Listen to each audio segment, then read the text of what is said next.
Welcome to Sweet Life Beat Life. We hope this video helps.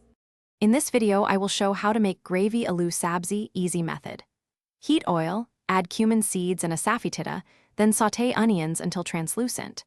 Stir in ginger, garlic, and tomatoes, cooking until soft.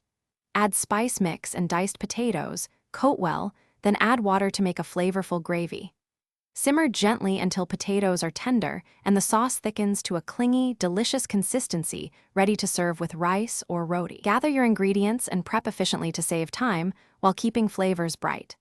Peel and cube potatoes, chop onions finely, and either puree or dice tomatoes depending on texture you prefer. Keep spices measured in small bowls for easy tossing into the pan.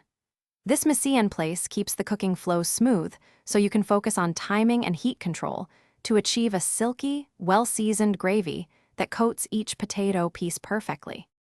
Begin on medium heat and slowly build flavors, step by step for reliable results.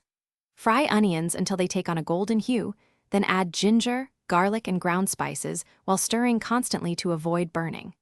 Pour in tomatoes and cook until oil separates, then add potatoes and just enough water for your gravy preference. Cover and simmer until potatoes are fork tender, then adjust seasoning and finish with fresh cilantro or a squeeze of lemon. Thanks for watching. Consider subscribing if we helped you.